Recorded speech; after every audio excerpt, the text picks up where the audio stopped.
Eles prendem a gente numa forma que ou a gente fica, ou se não quiser ficar, vai morrer. O Brasil vê com horror o trabalho escravo se perpetuar. Enquanto isso, deputados federais articulam um projeto para acabar com a justiça do trabalho e a estrutura que possibilita as investigações. Quem encabeça esse projeto no Congresso é um membro da antiga família real, o deputado federal Luiz Felipe de Orleans e Bragança, do PL. Para você estabelecer o comunismo, a primeira coisa, o primeiro passo é acabar com a monarquia. Enquanto defende a monarquia, o trineto da princesa Isabel quer extinguir a justiça do trabalho e a justiça eleitoral, com mais poder para a justiça militar, que poderia decidir sobre soberania nacional, violação da integridade territorial, terrorismo, espionagem, crime de lesa-pátria e de guerra, operações militares e civis.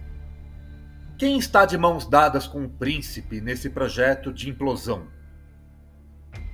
Luiz Felipe tem o apoio de 66 deputados que assinam seu projeto de lei chamado de Modernização da Justiça. Eles são da bancada da bala e da bancada ruralista. Pelo menos 9 tiveram apoio público da indústria de armas, como Mário Frias, ex-secretário da Cultura de Bolsonaro, que andava com revólver nas repartições públicas, e Paulo Bilinski, do PL de São Paulo, acusado de matar sua ex-namorada. Entre os ruralistas da bala que apoiam o príncipe está Marcos Polon, do PL do Mato Grosso do Sul, que criou o ProArmas, um agrupamento para defender um país livre. Ele é diretor de Segurança no Campo, da Frente Parlamentar da Agropecuária, a FPA. Outra deputada armamentista é a coordenadora de Alimentação e Saúde da FPA, Bia Kicis, do PL do Distrito Federal. 20 dos 66 deputados que apoiam o príncipe são da FPA, da bancada ruralista, inclusive a deputada Carla Zambelli, uma armamentista extrovertida. Mais uma do PL, o partido de Bolsonaro é responsável por 43 das 66 assinaturas. As armas estão no caminho de Luiz Felipe, que recebeu na campanha R$50 mil de Antônio Marcos de Moraes Barros, ex-presidente da Companhia Brasileira de Cartuchos, que se uniu a uma empresa muito conhecida, a Taurus. Outros R$50 mil vieram de um representante do agronegócio, Jorge Pfeffer, dono da Suzano Papel e Celulose. Em março de 2022, a gigante dos eucaliptos foi acusada de arrendar uma fazenda em Cidelândia, no Maranhão, onde quem tentou fugir quase morreu com um tiro na nuca. O interesse do agronegócio também está explícito no apoio do ex-ministro do Meio Ambiente de Bolsonaro, Ricardo Salles. Eleito pelo PL de São Paulo, ele recebeu financiamento maciço de usineiros, como já mostramos nesta série De Olho no Congresso. Qual o interesse do setor sucroalcooleiro em acabar com a justiça do trabalho? Esse setor foi o principal responsável por trabalho escravo em 2022. Dos 2.575 trabalhadores encontrados nessas condições, 14% estavam nos canaviais. Enquanto promove esse lobby armamentista, o Congresso senta em cima da PEC do trabalho escravo, aquela que determina a expropriação das terras onde os trabalhadores foram escravizados. Ela foi promulgada pelo Senado em 2014, mas até agora não entrou em vigor por falta de regulamentação. Após o golpe contra Dilma Rousseff em 2016, o presidente Michel Temer tentou agradar a bancada ruralista. Em 2017, publicou uma portaria considerando que jornada exaustiva e condição degradante dependem da privação da liberdade do trabalhador para serem caracterizadas como escravidão.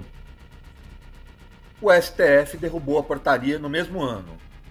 Mesmo assim, Temer conseguiu abrir as portas da terceirização e tirar diversos direitos trabalhistas. Como Bolsonaro, deixou de divulgar a lista suja das empresas acusadas de trabalho escravo.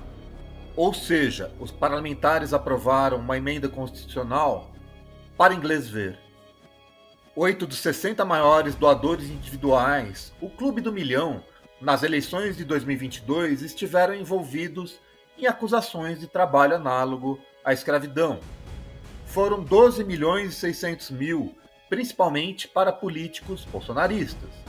Só Jair Bolsonaro recebeu 2,5 milhões de reais. Entre os congressistas, muita gente recebeu esse tipo de financiamento. O pernambucano Fernando Coelho Filho, ele mesmo um descendente de oligarcas, foi um dos que receberam doações de Emival Caiado, primo do governador goiano. 26 trabalhadores foram libertados da fazenda do pecuarista, no Tocantins. O pai de Fernando Coelho, quando senador, tentou tirar Caiado da lista suja.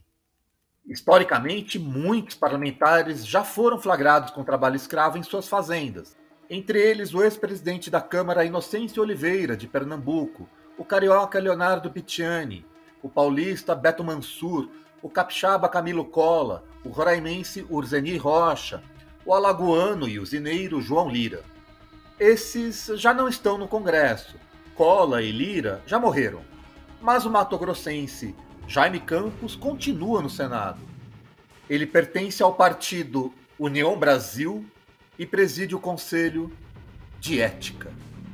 Marcelo Castro, do MDB do Piauí, também continua no Senado. O ex-ministro da Saúde recebeu doações da construtora Jurema, que mantinha em 2011 6 trabalhadores em condições análogas às de escravo em uma obra na rodovia BR-343.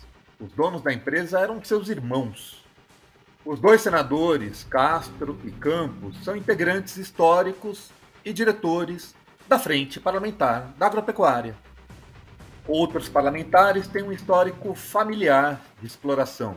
O pai do deputado André Fufuca, do PP do Maranhão, já esteve na lista suja. Fufuca ainda não se manifestou sobre o projeto do Príncipe. Sua colega de bancada, Rosiana Sarney, vetou como governadora projeto de lei que combatia a escravidão.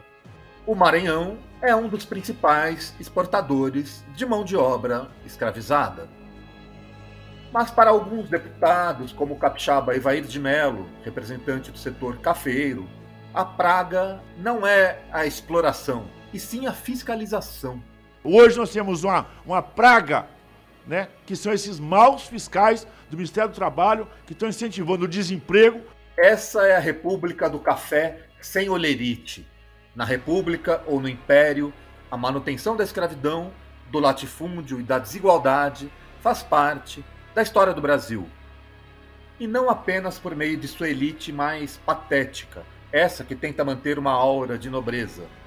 Não custa lembrar que o deputado Orleans e Bragança ajudou a trazer de Portugal o coração de Dom Pedro I para as comemorações golpistas dos bolsonaristas nos 200 anos da independência.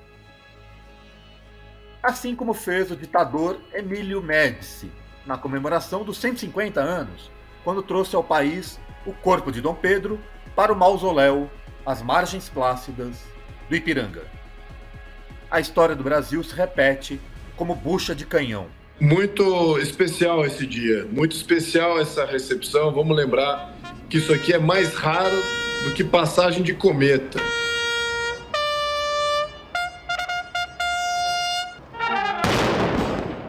De olho no trabalho, de olho no Congresso, de olho nos ruralistas.